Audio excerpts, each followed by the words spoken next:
नहमदु व नुसल्ली अला रसूलिल करीम अम्मा बाद फ़अऊज़ु बिल्लाहि मिनश शैतानिर रजीम बिस्मिल्लाहिर रहमानिर रहीम इन्नद्दीन इंदल्लाहिल इस्लाम।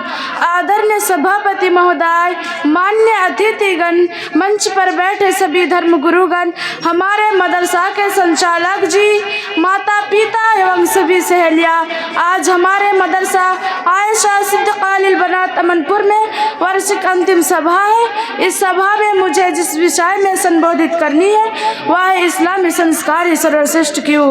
मेरे प्रिय श्रोतागण, ब्रह्मांड के विस्तार के पश्चात अनंत काल से संसार में जितने भी राष्ट्र आए, सबकी अपनी अपनी विचारधाराएं, संस्कृतियाँ और जीवन यापन के तौर तरीके रहे हैं। प्रत्येक राष्ट्र अपने अपने संस्कार को उच्चतम श्रेणी का और सर्वोत्तम समझती है। उदाहरण के तौर पर हमारे राष्ट्र भारत के अंदर असंख्य कौमें ऐसी बसती है जिनके संस्कार और तौर तरीके अलग अलग तथा भिन्न हैं। लेकिन प्रश्न यह है कि क्या कोई ऐसी व्यवस्था या ऐसा संस्कार है जो सबसे बेहतर और सर्वश्रेष्ठ हो, जिसमें समस्त मानवता के लिए कृपा, करुणा तथा सम्मान हो, जिसकी छाया तले पूरी विश्व शांति और सुख चैन महसूस कर सके, जिसकी जीवन व्यवस्था के लिए संपूर्ण व्यवस्था तथा दस्तूर हो।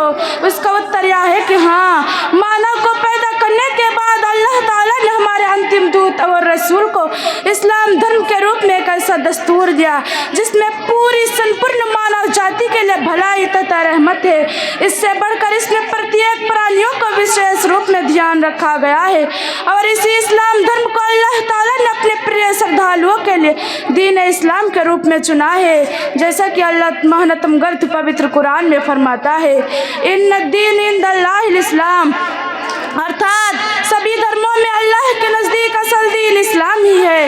इस प्रकार हम यह कह सकते हैं कि इस धर्म की शिक्षा तथा इसके द्वारा प्रदान संस्कार ही मानवता के जीवनयापन के लिए प्रेरणा स्रोत है। इस्लामी संस्कार हमारे लिए प्रेरणा स्रोत है क्योंकि वह हमें तौहीद अल्लाह के एक होने की शिक्षा देते हैं। जैसा कि अल्लाह ताला ने फरमाया, वाबुदुल्लाह वला तुश्रिकू बिही शैयन, केवल एक अल्लाह की उपासना करो और उसके संग किसी भी वस्तु का साझा ना करो। मेरे प्रिय श्रोतागण, इस्लामी संस्कार हमारे लिए इसलिए महत्वपूर्ण है क्योंकि वह हमें तो भाईचारे एवं परस्पर प्रेम का संदेश देता है। इसका उल्लेख पवित्र कुरान में कुछ इस प्रकार है, इन्नमल मुअमिनीना इख्वात, अर्थात सभी मोमिन एक दूसरे के भाई है। एक अन्य पवित्र हदीस में अल्लाह के रसूल ने फरमाया, ला युमिनु अहदुकुम हत्ता युहिब्बा लिअखीहि मा युहिब्बु लिनफ्सिही, अर्थात तुम में से कोई व्यक्ति उस समय तक पूर्ण मोमिन नहीं हो सकता जब तक कि वह अपने भाई के लिए वही चीज ना पसंद करे जो वह अपने लिए पसंद करता है। इस्लामी संस्कार ने सफाई सुथराई के महत्व को बताते हुए सफाई सुथराई को आधा ईमान घोषित किया। जैसा कि अल्लाह ताला फरमाता है, जैसा कि अल्लाह के रसूल फरमाते हैं, अत्तूर शत्रुल ईमान। हम अपने इस्लामी संस्कार हमें यह भी सिखाते हैं कि हम अपने से छोटे आयु वालों पर कृपा करें और अपने से बड़ों का सम्मान करें। जो व्यक्ति अपने से छोटे पर कृपा नहीं करता और अपने से बड़ों का सम्मान नहीं करता, उससे अल्लाह के रसूल फरमाते हैं, लैसा मिन्ना मल्लम यरहम सगीरना वलम युक़िर कबीरना। अंत में ईश्वर से प्रार्थना है कि हमें इस्लामी संस्कार अपनाने की तौफीक दे जो कि सभी धर्मों में सर्वश्रेष्ठ है। अस्सलामु अलैकुम।